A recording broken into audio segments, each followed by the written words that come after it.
CTBK gives executives and owners of mid-market businesses unparalleled confidence and clarity so you can focus on strategic objectives and organizational success.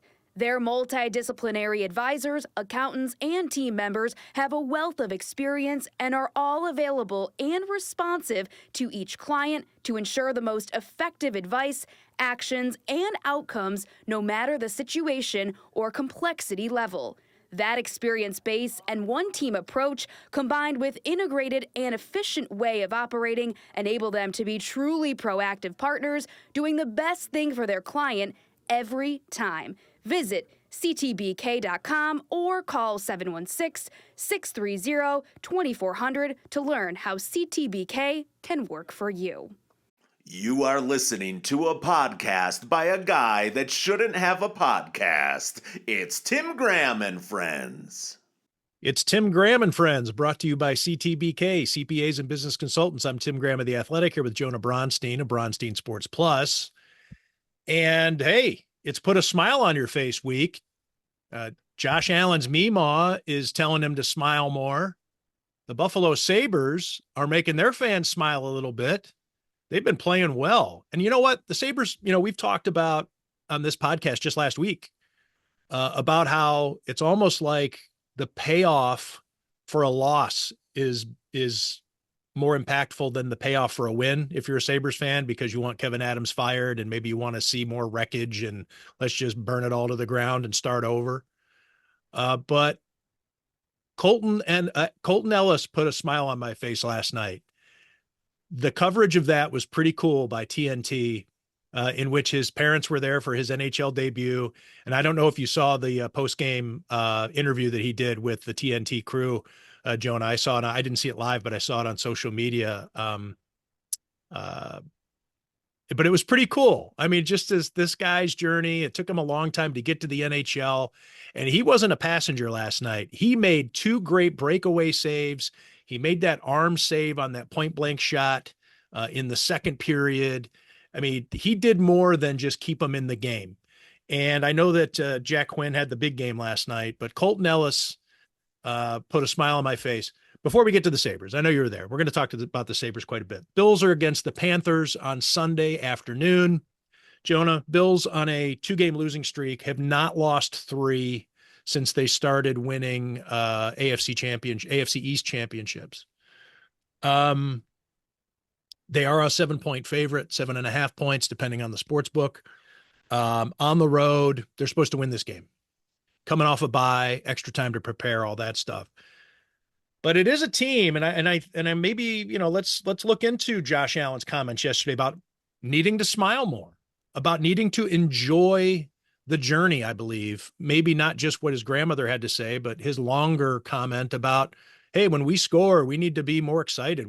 Scoring's hard. Let's have fun. It's almost like he was admitting that maybe they've been, I don't know, was he admitting that they're going through the motions a little bit? Let's just get to the playoffs, because the team is so good that the regular season can get maybe a little boring when you've been through it this many times. You just want to get to the playoffs and prove your point. What was your take on what Josh Allen had to say as the Bills leader? Yeah, it's hard for me to answer because I wasn't there to read Josh Allen's tone of voice and body language. And sometimes I think Josh Allen is somewhat, I wouldn't call him very calculated, but I would call him calculated when he sits down to speak with the media. And if he's going to say something like that on a Wednesday when he hasn't spoken to media, in 2 weeks coming off a bye week, I think there was some purpose to why he was putting that message out there, whether that was a message to the fan base, to his team, to his coaches, to teammates, maybe even just speaking something out loud that he wanted himself to hear or wanted to verbalize to the world, which is probably what it was. But not really having a great read on the motivations for why Josh Allen said that. It's kind of hard to guess. I would think that offensively, he probably does mean the Bills need to get back to a more free-spirited way that relates to somewhat how Josh Allen plays and also the rest of the team, and scoring more points, running up and down the field, celebrating. That all goes together. Stiff arms, hurdles, running over guys. And I think Josh Allen's maybe yearning for a little bit more of that style.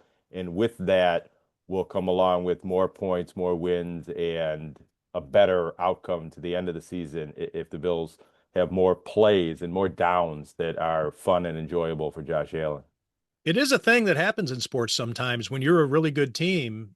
It's hard to reset and enjoy the ride. And I'm thinking back of the 05-06 Sabres and how close they came to reaching the Eastern Conference championship. I guess they did reach the Eastern Conference final, but I'm saying to actually win it and go play for the Stanley Cup, they probably would have won the Stanley Cup over Edmonton, and Dwayne Rollison. But then the next year, they win the President's Trophy, but it was almost like they were on autopilot. They couldn't flip that switch. They just kind of were going. They were just really good. They knew they were good. And I remember having a discussion with Daniel Briere out at the old Pepsi Center, now the Northtown Center, where the Sabres used to practice when the arena was booked by a concert or whatever. And I remember standing out there by the doors and, right by the parking lot and having a chat with him about how he was worried that this was maybe the playoffs were maybe 2 or 3 weeks off, maybe a month off. And he was like, we're not playing playoff hockey. We're not moving towards what we need to be, that intensity level and that whatever. We're winning games, but he was worried, and he turned out to be right. And they ended up going up against the Ottawa Senators in the conference final and just getting destroyed, just totally steamrolled. So it does happen that you can be still good, really good, and going through the motions. So I looked at it as a pretty good sign that Josh Allen maybe was at least acknowledging that they needed to enjoy this journey and not just slog it out. Remiss, I didn't mention it at the top. We're going to be joined later in the podcast by the author of Every Day is Sunday. His name is Ken Belson. He's of the New York Times, and Every Day is Sunday is his book about the business of the NFL. In fact, the subtitle of the book is How Jerry Jones, Robert Kraft, and Roger Goodell Turned the NFL into a Cultural and Economic Juggernaut. So Ken Belson's going to join us a little bit later in the podcast. And because we're going to talk so much NFL with Ken, the Bills are coming off a bye. I think we know the storylines. Anything really regarding the Bills you want to talk about before the Sabres, Jonah? No, I think the Bills storylines are very similar to what they were a week ago when we talked, and was see if there's much different Taylor Rapp's injury situation, something to watch because they've been bad at safety as it is. They're down DeMar Hamlin. Are they going to be down another safety? Well, right, trade deadline, reinforcements, but seeing if there's an impact from Michael Hoyt and Larry Ogunjobi, and eventually Maxwell Harrison returning to the defense, Matt Milano as well, the bye week, getting healthier in some spots, although in other spots they're not healthier. But really, it is one of these. I mean, you probably do want to see the Bills play better and different solutions addressed this week, but I think really we're waiting for the following week against the Chiefs, and the Bills can really prove a lot with a good performance in that game, and a lot of the concerns that some may have about the Bills or just general standings and march toward the playoffs will be determined in that game in 2 weeks, and not a lot of what happens in this game in Carolina will change the dynamics of that. We're recording this on Thursday, and the Bills injury report today was that Daquan Jones, Joshua Palmer, and Taylor Rapp, sorry to go out of order. I guess they put it in alphabetical order. I like to go by positional order. Offense first, quarterback, backfield, receivers, offensive line from. I used to have a style with ESPN. Did I go from left to right or did I go center, guard, tackle? Anyway, I have a whole system that I go with. Wow. But anyways, when doing lists. So let me go back to my list so that I'm comfortable with this, if you'll allow me. Joshua Palmer, Daquan Jones, and Taylor Rapp all did not practice. And then limited today were Curtis Samuel, Dalton Kincaid, Matt Milano, and Terrell Bernard, and Maxwell Hairston, who's coming off, or at least in that window to maybe come off the IR. I wouldn't expect to see him this week. I mean, a rookie, he hasn't played. He's just coming back. I mean, if they're that desperate in the secondary, but I doubt it. But anyway, Taylor Rapp hasn't been good, but losing him would be worse. You know, we'll see what happens there. So, Jonah, you were at the Sabres Red Wings game last night. It was looked like it was a good hang for the handful of fans that did attend. A little bit of back and forth before the Sabres pull away late. Jack Quinn looking like the Jack Quinn everybody was hoping when he joined the team. How's it been? I mean, how's it been after that really slow start? The vibes have to be totally different. Well, the vibes are definitely different. It's the third home game that they've won in a row, 3 of the past 4 games, taking advantage of this schedule that puts them at home, I think 11 of the first 15 games. They've been cheered at the end of the game all 3 times and in almost all of the periods. I don't think this team has heard boos from its own fans since the national anthem prior to this winning streak starting, or this home winning streak starting, and is generally, coming off the ice each period. Haven't played great in every period, but the fans have been behind them, and it's gotten better and better. They've been good in the third period last night, and there are good vibes. And that was a very feel-good win for Colton Ellis to get his first NHL win. Also for the Sabres, who've had these goaltending injuries, and Alex Lyon playing very well for him, but having to play all of the first 6 games and needing a rest. Uncertainty if the Sabres had anything in reserve at that position, and getting a good performance from a rookie who wasn't scared of the moment. That was really good for the Sabres, that they didn't just take a loss last night by default because they ran out of goaltending. And now Ukko-Pekka is getting closer to healthy. He was recalled today. We'll see how soon he gets into the lineup. The Sabres always seem to find themselves with 3 goaltenders no matter what they do. Lindy Ruff also likes to reward good goaltending. So that's not to say that Colton Ellis just is the odd man out. He's going to end up back in Rochester, right? But yeah, I mean, I don't know. Wait, what are the rules? Waivers. I think what are they the have rules a with decision Colton to make. Yeah, I think right. they got him off waivers, and they'll have to put him on waivers. I don't know who else around the league might claim him or what the risk could be there. I think maybe. Well, I don't know. We'll see what happens with Ukko-Pekka. We haven't seen if he's quite healthy yet, and maybe he will need more time, and that buys the Sabres some time here. But eventually, there is some decision that might need to be made with Colton Ellis. And the Sabres are on, in some ways, their 5th goaltender here. If you count Devin Levi, and they had Alex Georgiev in camp. So they've been searching a little bit for this goaltending mix, but they've gotten good goaltending in almost every game they've played this season. That was a major concern coming into the year. I think those like myself that had a little bit of optimism about the Sabres being competitive this year thought this team can do something, but the goaltending might hold them back, and the goaltending injuries might hold them back. And it's been the strength of the team, yet they're still 3-4. They're playing better of late, but it hasn't held them back at all.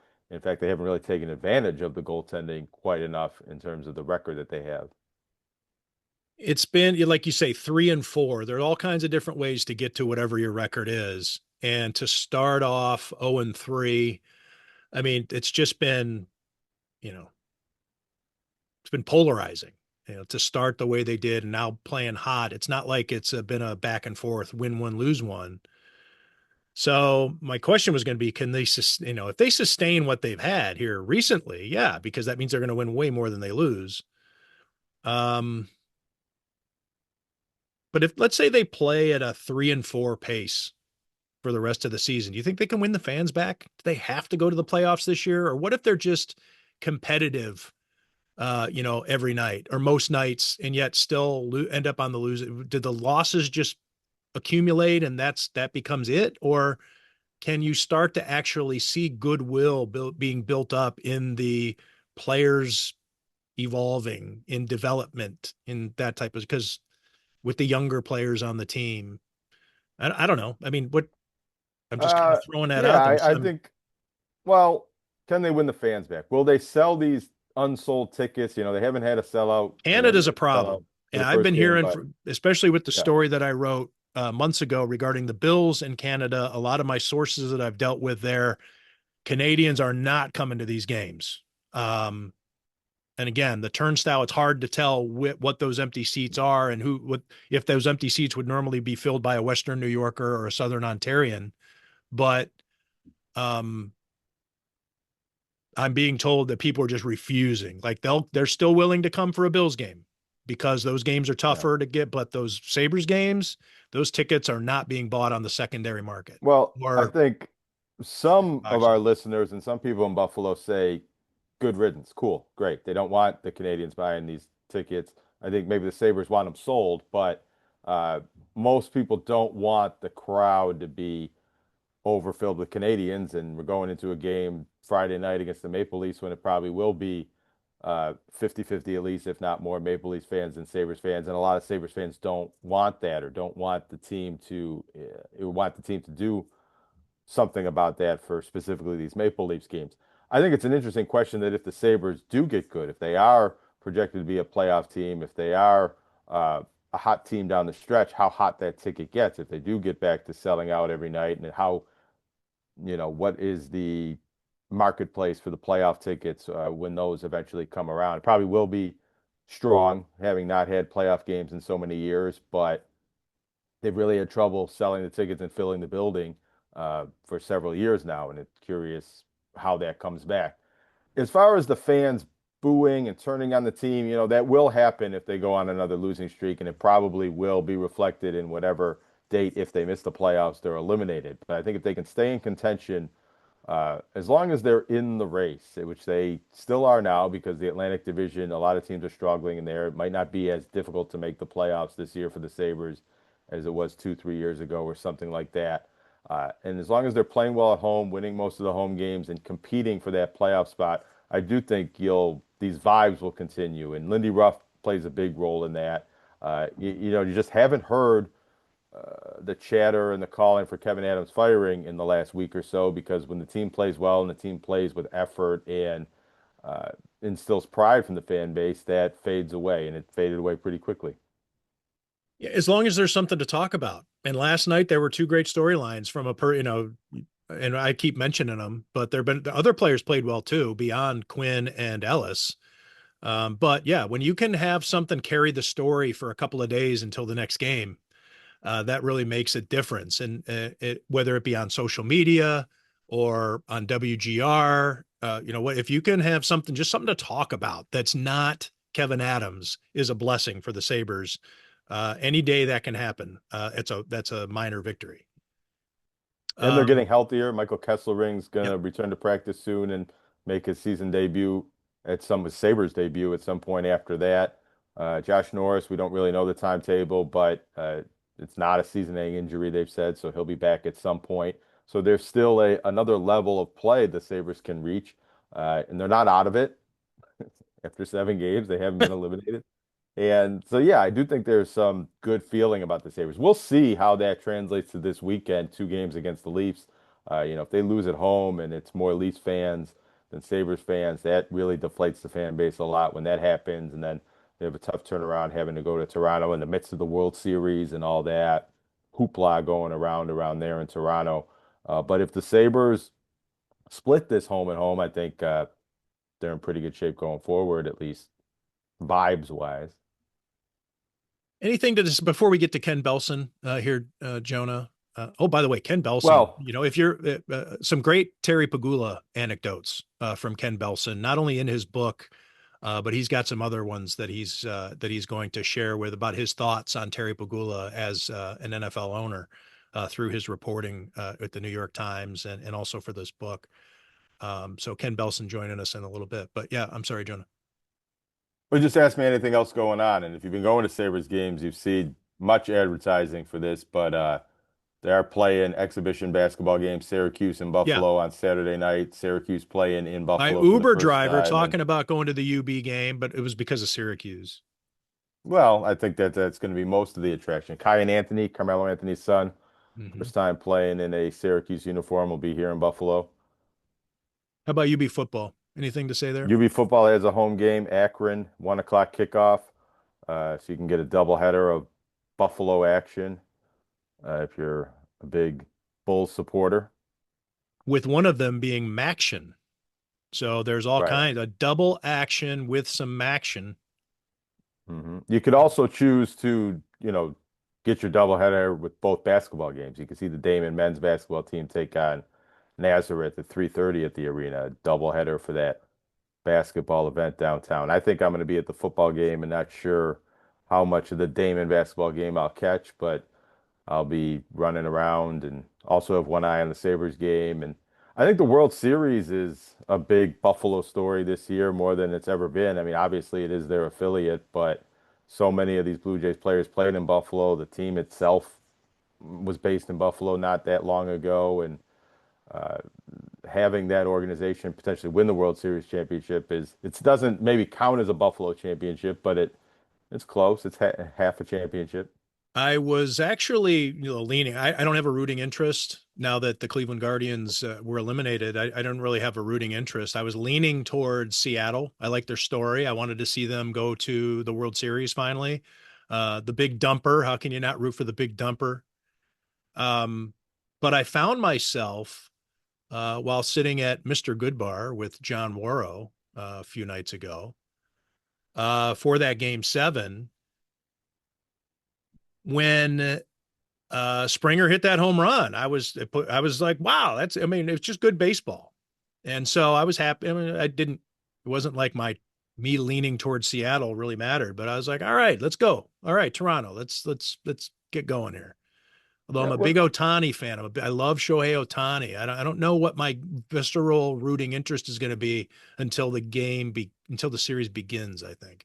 Well, I think you can appreciate a player and watch a player. And I just want to see good baseball without necessarily his team winning. I mean, Shohei Ohtani could have a great World Series and entertain us in the ways he always does, and the Blue Jays could win or the Blue Jays could lose. I just think it's interesting to follow as a bit of a Buffalo adjacent story, the number of Blue Jays fans that live in the area, being the closest team. I think I do remember in 1992, 93, that being a fun time to be near Toronto, and they weren't the affiliate of the Bisons back then. So now you have so many former Bisons and Ernie Clement, a Rochester guy who's a Bills fan and a Sabres fan, and these different connections. 15 players played on the team this year. Guerrero made an imprint while he was here. Bo Bichette, if we see him in the World Series, we may not. Of course, he's coming back from injury, but there were players who came through here and you knew they were here.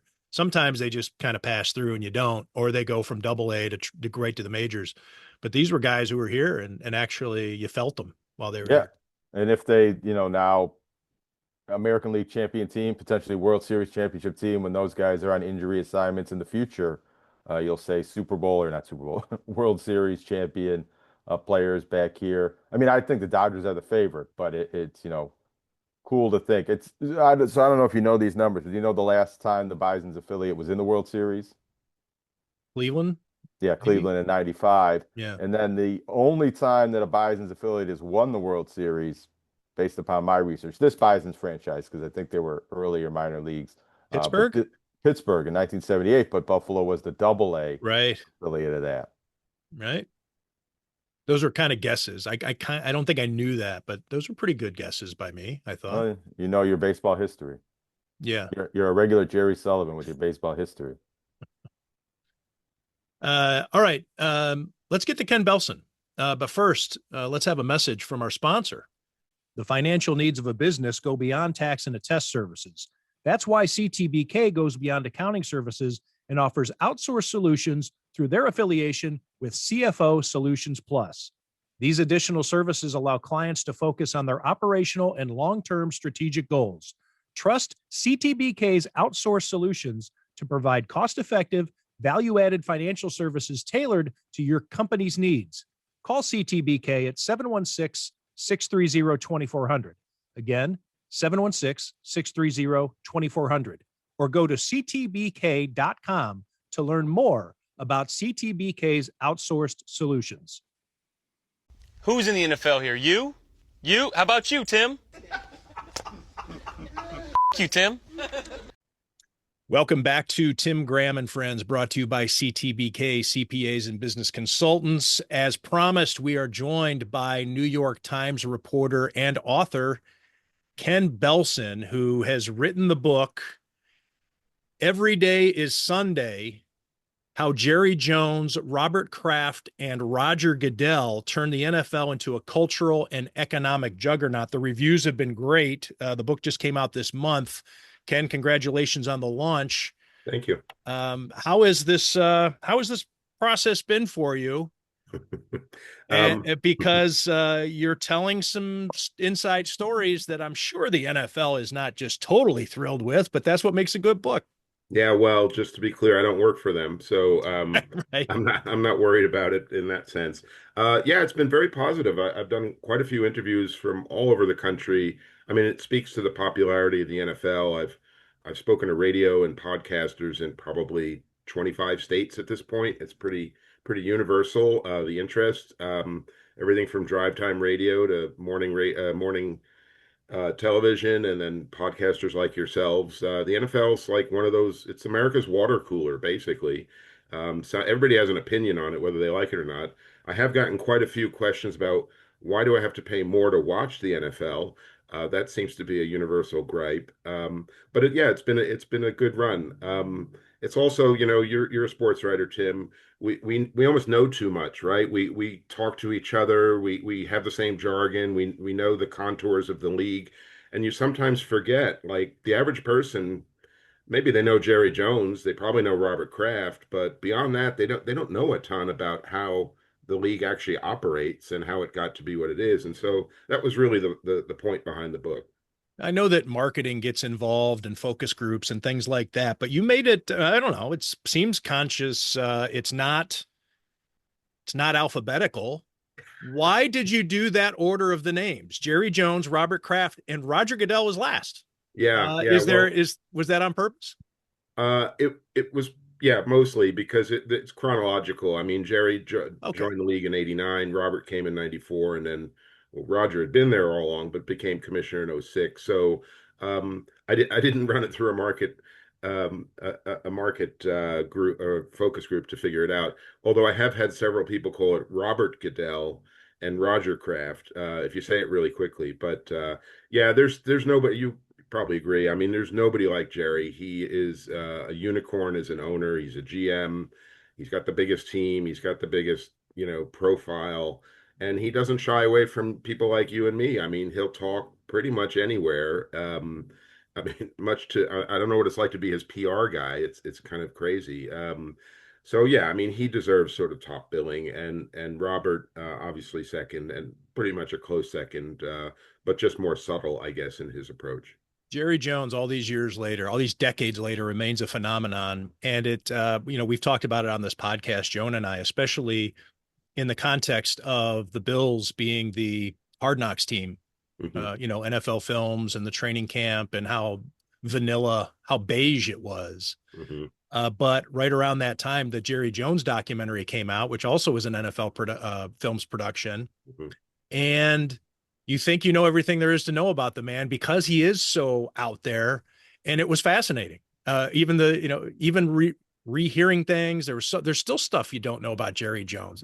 Do you, how does he rank, do you think, Ken, in terms of the most powerful, or maybe we want to say influential? I don't know, however you want to say the superlative in NFL history.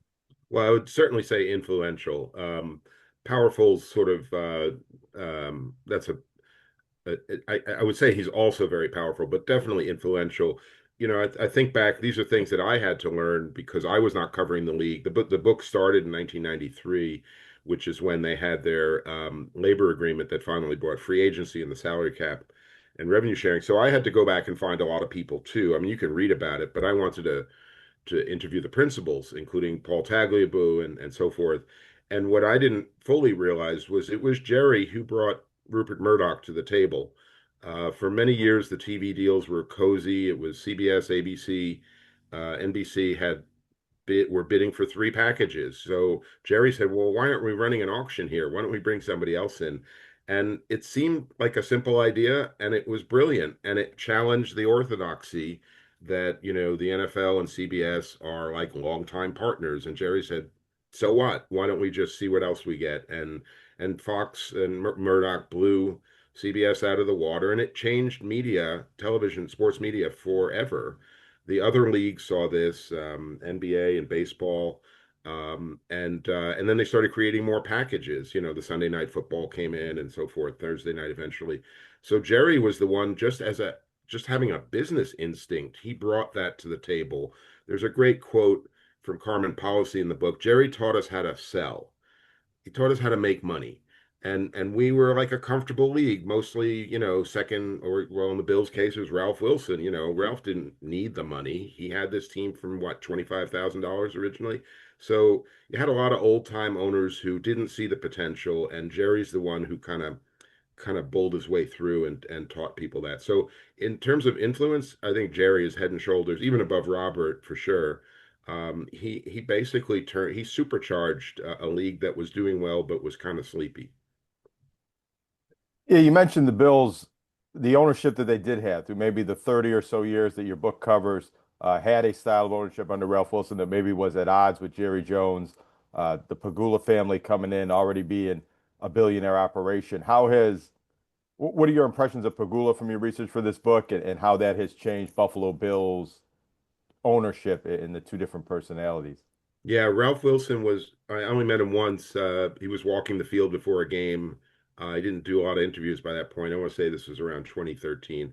I mean, obviously revered. He brought football, he kept football in Buffalo, also at a time when the city was, its population was declining, and deserves all of the credit. Interestingly, Ralph was kind of jealous of Lamar. It didn't make it into the book, but some of these old AFL owners, they were also kind of competitive, and Lamar was sort of the face of the AFL because he orchestrated the merger and all that. And of course, Al Davis, because, he was Al Davis. But Ralph always felt like he didn't get the credit because I think he bankrolled a couple of teams for a while when they were really, struggling at the beginning. But that was Ralph. He was just very understated. And I was told when I started covering the league, if you see a vote, an owner's vote that's 31-1 or 30-2, it's probably Ralph.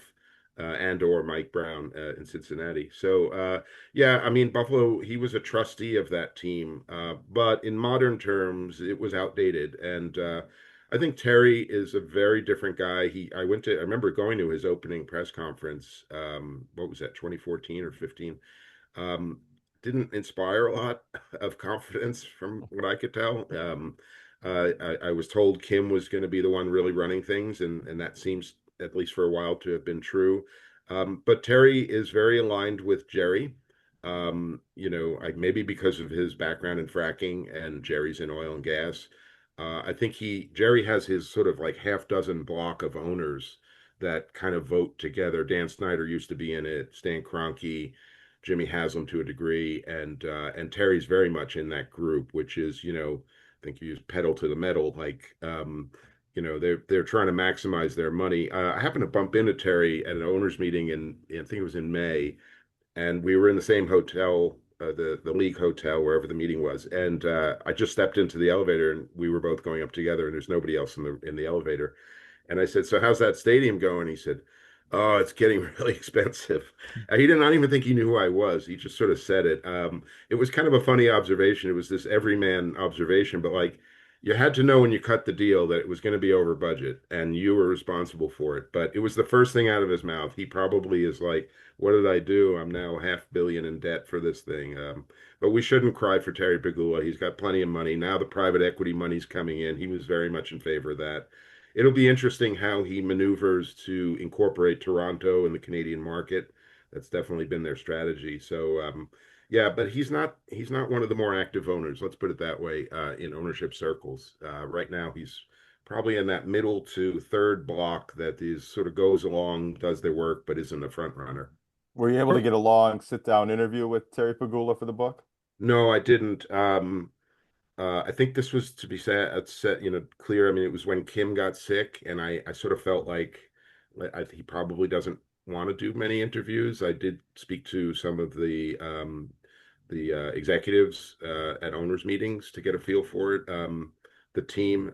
But as I said, like there's 32 owners, about 10 of them do most of the work on the league level. Jerry and Robert, obviously, Arthur Blank, Shad Khan in Jacksonville is very active now, Clark Hunt in Kansas City.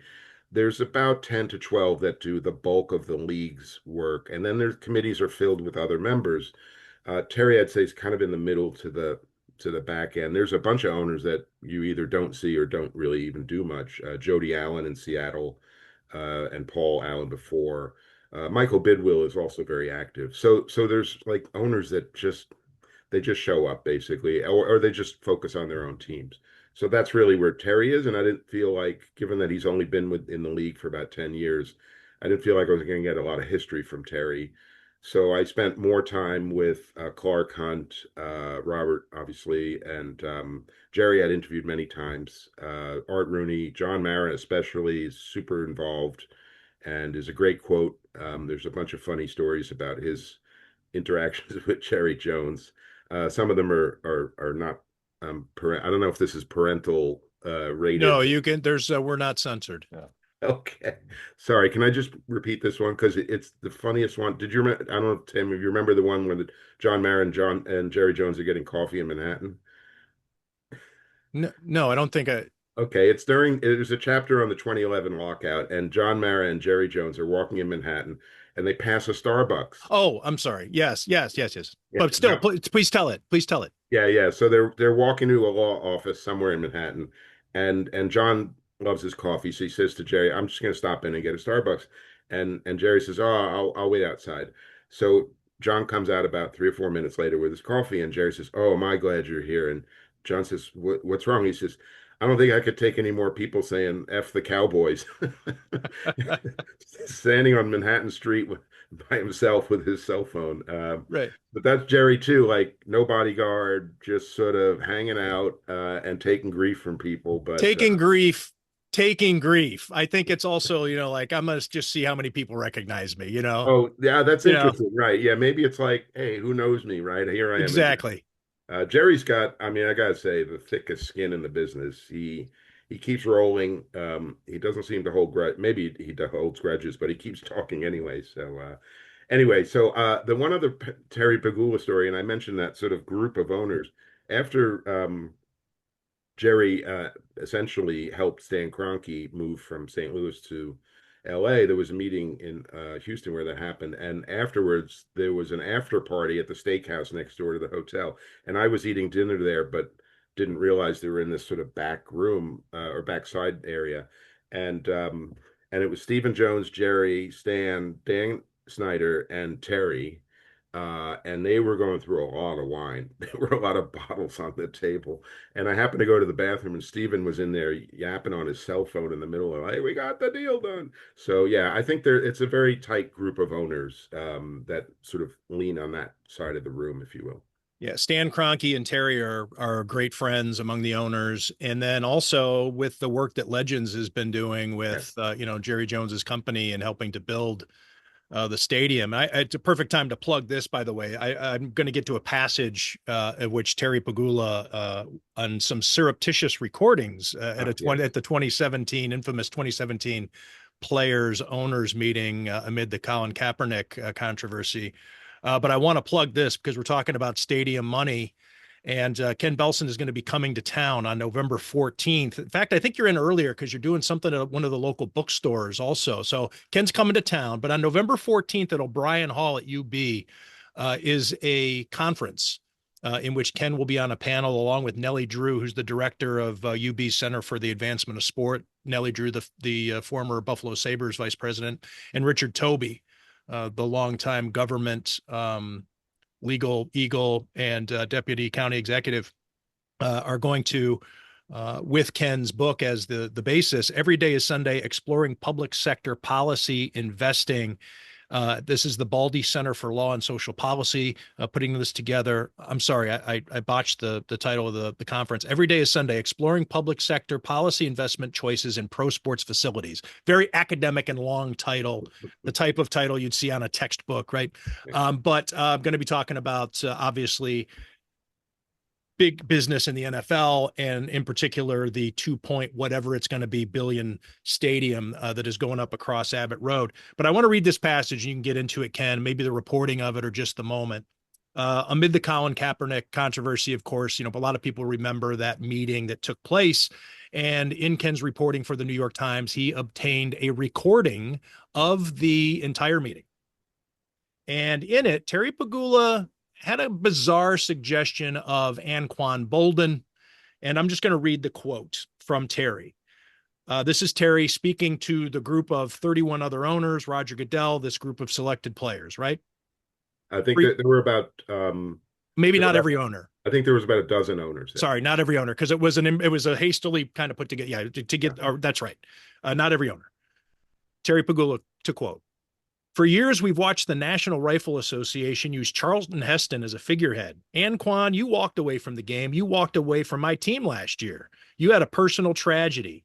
You're obviously motivated. You're here. I think that everyone in this room, if we had a spokesman who could be our figurehead, and I think it should be an African-American former player. I see a legend written on the paper here. Is that something you might be willing to do on a national level?"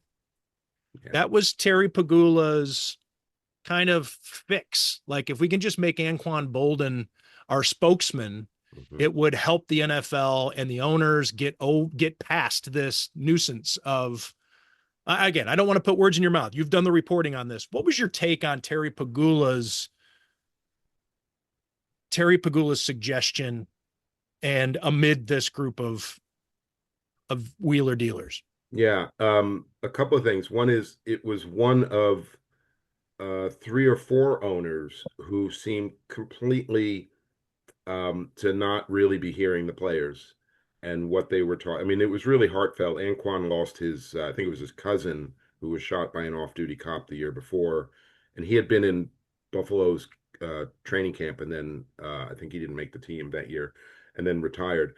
And so, like, here he is, sort of telling this heartfelt story. For the record, he quit. He got to Buffalo, right, took a look around, I think played in one preseason game, and was like, "I'm done." Yeah. And then later in the year, he wanted to come back, and the Bills wouldn't let him out of his contract. That's right. That's right. And so this was the year after. At this point, he's full-time working on issues like bail reform and so forth.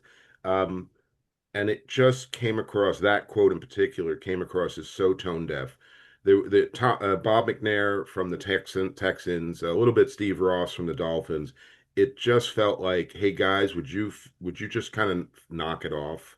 Like, they weren't listening to how sincere I think the players were and were trying to be, and and also to use the NRA as an example when we're talking about gun violence against people of color. I just felt like that was like really inappropriate too.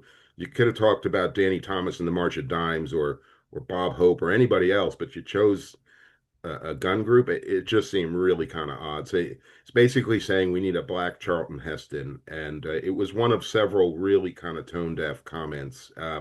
What's interesting is after that in the recording, because I have a transcript, I typed out a transcript, is Anquan is like flustered.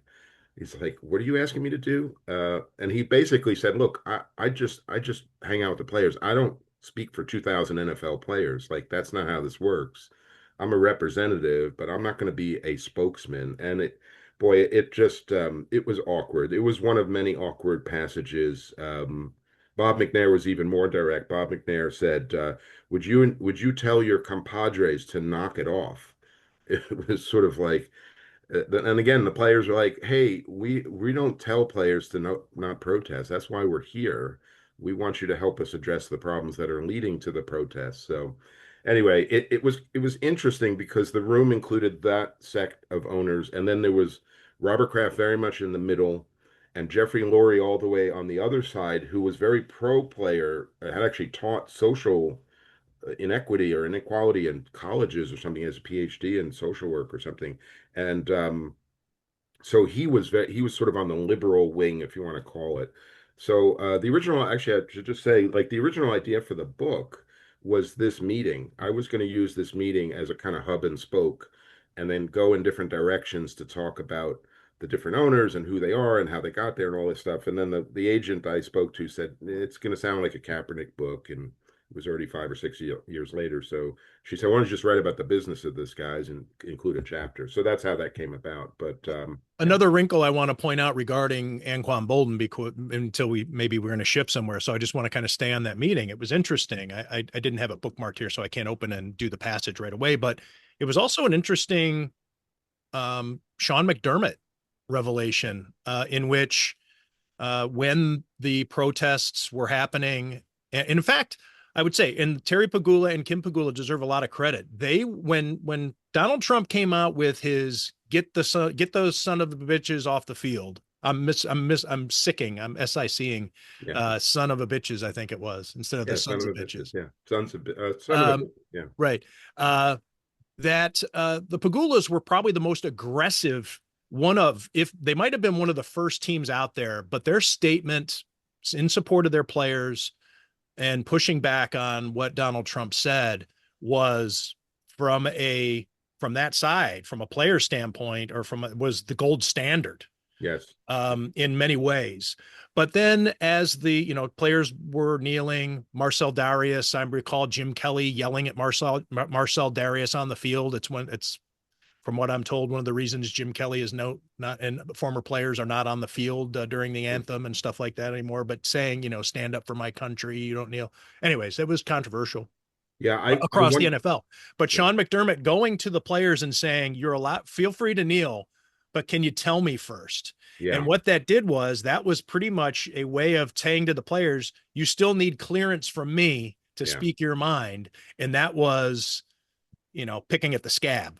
Sorry for a maybe too brutal of a metaphor there, but it made it worse. Yeah, it did. And look, to be an NFL player, to risk the abuse that they got on social media, sometimes their families, I admired their willingness to stick their necks out. And frankly, it wasn't a lot of players. It was somewhere in the dozens. Then Trump said what he said, and then a lot of the players sort of stood together. And then it went back after a couple weeks to just individual players. But you're right. I mean, and by the way, the NFL locker rooms are not monoliths either. There's some former veterans who play NFL football, and so but it was a very interesting moment. It was one of many in which the NFL, and I talk about this in the book, how the NFL steers itself out of crisis.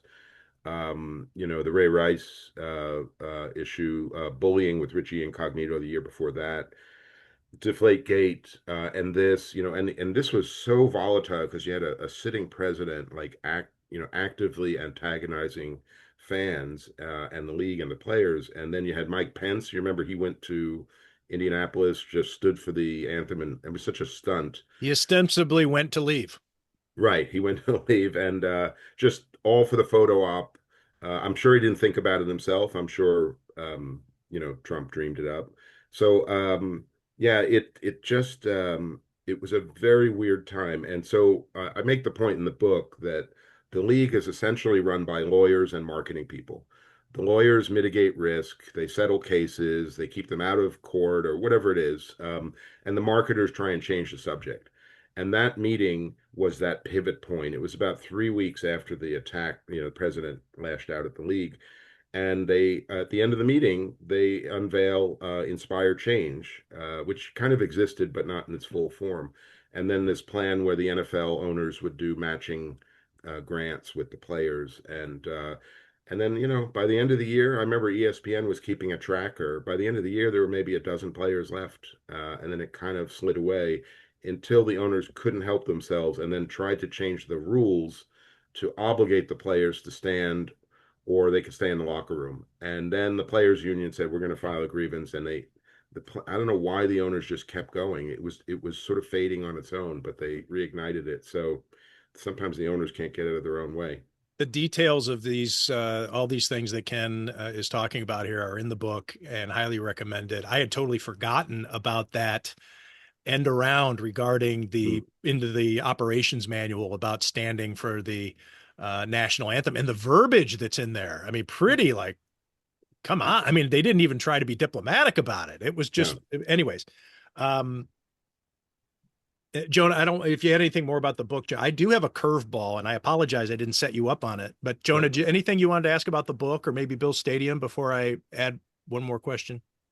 I did want to ask one kind of existential question that I was thinking about reading through some of your book and as it relates to the Bills and the stadium, maybe.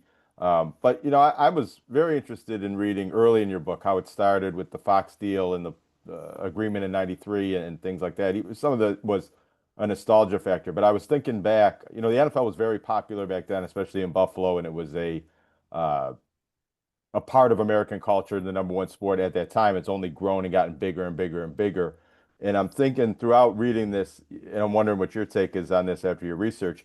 How much are we better off? Are sports fans better off? Is the sports world better off? Is a city like Buffalo that has NFL football any better off because of the way the sport and the game and the league and the franchise has grown?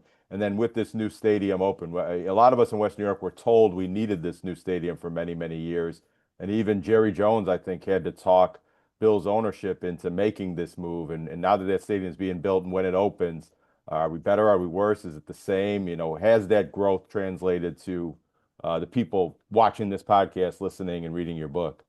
Yeah, I'm sure Tim's heard all these quotes before, but Roger Goodell has said at various points, when just as an example, when it comes to streaming, because people are pissed off, they can't just watch the games on free TV. He says, "I got to fish where the fish are.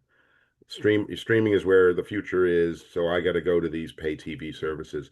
The same is with stadiums, and in fact, at the end of the book, there's some quotes from some Bills fans, and particularly this postman that was on Twitter. This guy from Rochester who had a family of four or four tickets in the lower bowl, and now he was saying on a postman's salary, I can't afford the PSLs, let alone the new prices.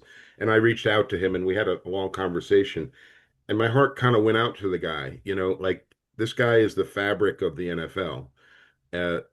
He's a diehard, obviously. He's driving an hour from Rochester or whatever, for how many years, and he's just priced out. And we went through this, frankly, in New York. When I first started on the beat years ago, the Jets and Giants were opening their stadium, and the Giants used to have a waiting list, 125,000 people long. That's how many generations wanted Giants tickets, and they had to burn through almost the entire list to fill out all the PSLs.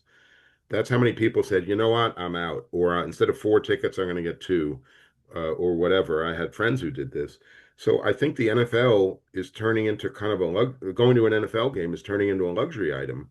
It's true to a certain degree with baseball, but baseball, there's so many games and there's so many tickets that, you can always just go to a game.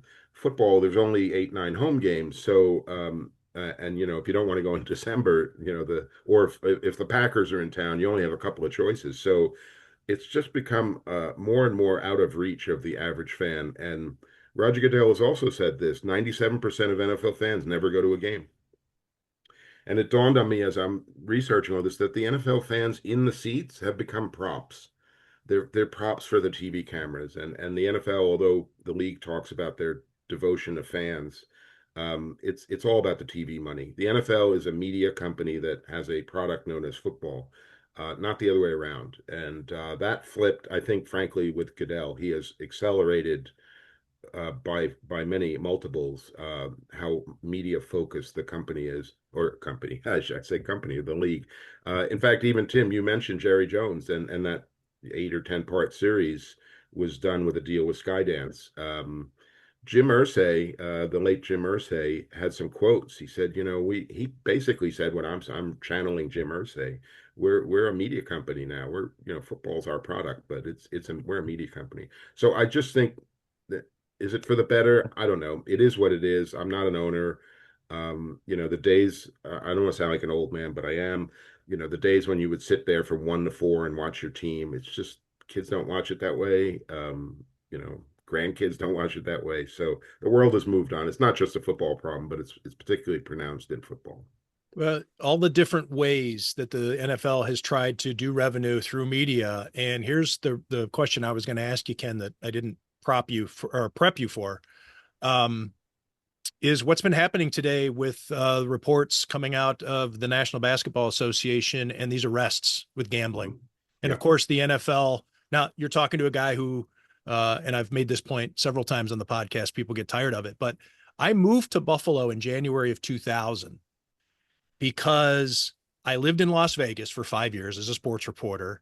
And Las Vegas was never, ever, it was an impossibility that Las Vegas was ever going to become a major league city. Now, here it is with essentially all four. I mean, the NBA is not there as a team, but it's there. And Major League Baseball's coming, and you have NHL and NFL already, and whatever, everything's there. It's okay now. Gambling's okay now. So okay, in fact, that people are willing to do unethical things, illegal things.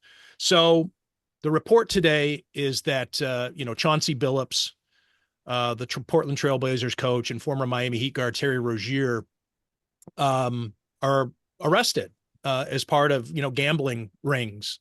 One is poker, the other one's sports. But then there's another report at ESPN today. Damon Jones, the 11-year NBA player, was arrested today. Charges that he was disclosing privileged information about a superstar player. That superstar player, according to an ESPN source, is LeBron James. Yep. We had the Shohei Ohtani thing, which I know you followed very closely. Yep. What about gambling here? Where are we? And I know that that's not necessarily the point of the book, but yet it is. Mm-hmm. What's your take on these developments today, and the dangers and what the end game could be here? Yeah, look, the owners knew this was going to happen. PASPA, the old law that restricted sports gambling to basically to Las Vegas, was going to be overturned in time, and the owners were ready to pounce and make money off it. There's an anecdote towards the end of the book where the three principals, Jerry, Jones, Robert, and Roger, fly to Las Vegas. This is in late 2016, about 6 months before Mark Davis is allowed to move there from Oakland. And Steve Sisolak, the county commissioner at the time, was at this lunch, and he's there with Steve Wynn and these casino people and whatever. And so Steve said to me, in retrospect, he said, I was amazed. They'd never asked about gambling. They never asked about protections, integrity, access to casinos. All they asked was, can Las Vegas be does it have the economy support an NFL team?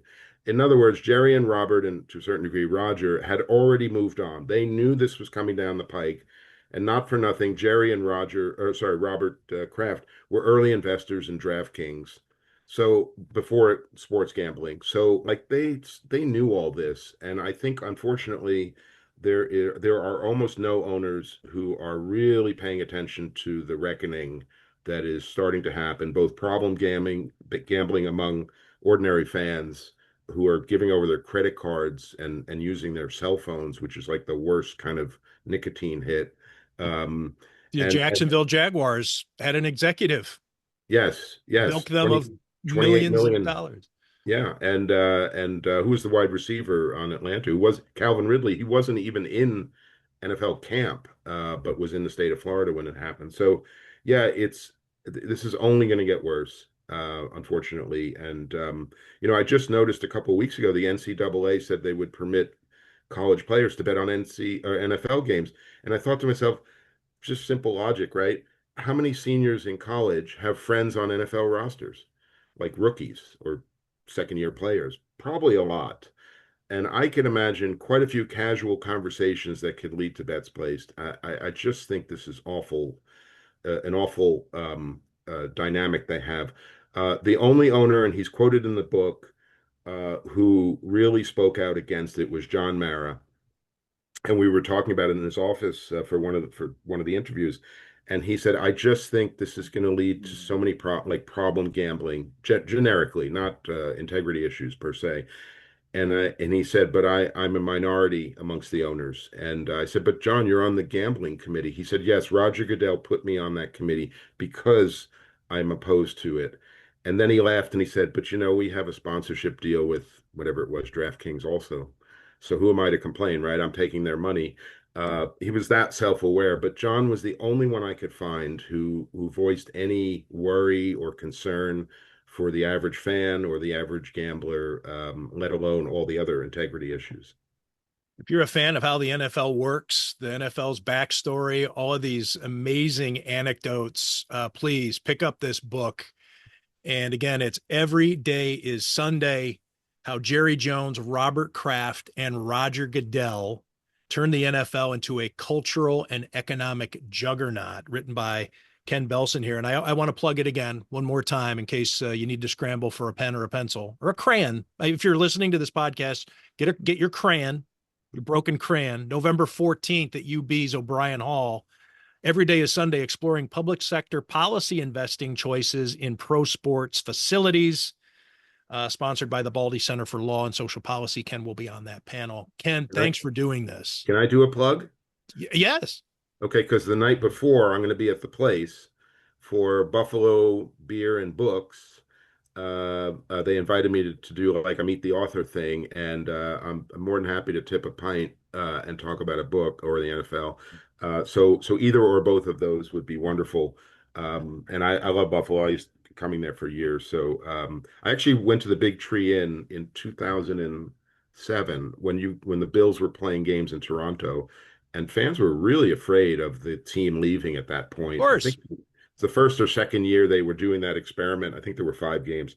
So it was like a cold night in whatever, December or January. And I went there and the Big Tree Inn, and there were a lot of guys thinking we're going to lose our team. But All I the got to say people that, who were there who rent their cars or their parking, yeah, their yards yeah. and their acreage out for parking, who weren't getting paid that day. Well, there's a motivation, and see, I just want to spin it forward, but I have to say, I heard from somebody before Terry and Kim actually announced the renderings for the stadium. They had done some due diligence with some consultants and whatever, and they were told, and I think they knew, don't even try and play the San Antonio or Portland. Don't try and play that leverage game. You're not going to leave. Roger Goodell doesn't want you to leave. He's from Western New York. Just be on it. I mean, just tell everybody you're going to stay in Buffalo. And I think they wanted to, but the playbook says find some random city and just claim you're going to move there.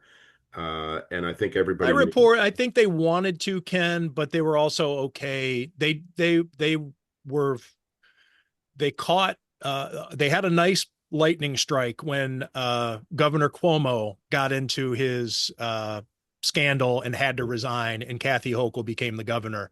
Yeah. Yes, they wanted to stay in Western New York, but they were also willing to leave if Andrew Cuomo was going to be a problem, Yeah. and that was a possibility.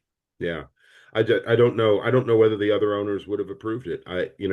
Look, they did. They let Stan leave. They let 3 owners leave 3 cities. So maybe I'm being naive here, but that was also traumatic. And I just think the Bills, like the Packers, are kind of like America's team, because people root for underdogs, underdog cities, whatever.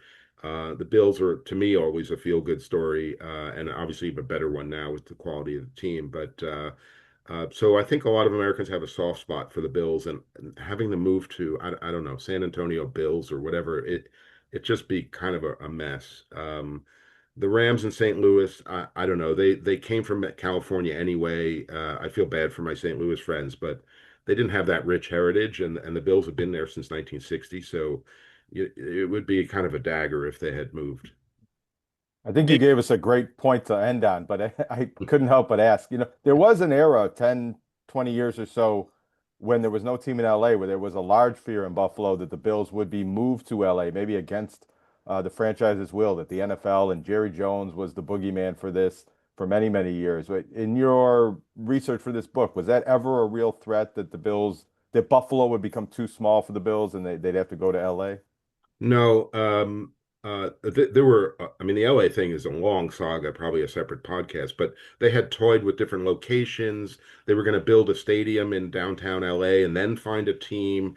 It was sort of being driven by the real estate. And then, yeah, so there was this notion that, okay, if we build it, well, we'll go out and find a team. But I think there's a lot to Roger Goodell coming from Western New York. I know it's a bit of an intangible, but I think he has a soft spot for the region and for the team. And I don't know legally whether you could have told or forced Ralph Wilson to move. Just like it's a franchise and it's up to the owner, and it's a slippery slope. If you force Ralph to move, well, then what about the next team? So, and look, there's been maybe easier to make an estate move because Ralph yes, was old getting for a long time. yeah, yeah, but people have said, oh well, Shad Khan's going to move to London because they're playing one game a year in Yep. Wembley. And Shad's told me like a dozen times, we're not moving.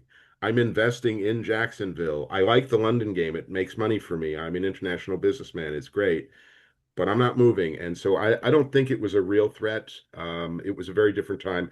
I will also say Paul Tagliabue, when he was commissioner back then, was very aware of the antitrust lawsuits that just kept popping up, and it exhausted Pete Rozelle, all those back and forth moves, and there was a flurry of moves in the '90s with the Rams going to St. Louis and Houston going to Memphis and then to Nashville and whatever, and it's corrosive, and it's bad for TV also to like lose markets that way. So. I don't think it was a real threat. I know it was dangled, but yeah, I don't think it was ever going to amount to much. You can follow Ken Belson on Twitter at LEL, like, I don't know, are you Spanish? L Belson, L_Belson. I know you're fluent in Japanese. Yeah, but not Spanish. So there's a little pin note there about a story about a Guatemalan race walker who won silver at the London Olympics. Oh, walking on water wasn't invented in a day. Well, that's Jack Kerouac, but the story that I had in there was about. Anyway, it was a long night after the Olympics and the race walking, and I had written a story about South American and Latin American race walkers. This is how obscure I got in the Olympic coverage. And this guy from Guatemala won the country's first ever silver medal. So over beers at dinner, I became L. Belson, and it kind of stuck. That was when I created my Twitter account. I see it now, and I apologize for missing it. It is pinned right there at the top, and the tweet is from 2016. Yeah. At last, a medal for Guatemala. All right, the secret is out now. At L Belson, EL_Belson. And you can go there to get links to buy the book. And also you can see his tweet about Buffalo Books and Beer. So that announcement, so you can just go there, one-stop shopping. That's Thursday, November 13th at 7:00 at B3 Buffalo. Is that, I don't know why I need to give all that. Just go to Ken's thing and he's going to the place and he's going to be there talking about his book, and you can drink with him and then go to the symposium. So you can do like the drinking part and then feel smart by going to a conference with Ken the next day. Work it off. Yeah, that's right. Ken, thanks for this. Pleasure. Thank you. Congratulations on the book. Appreciate it.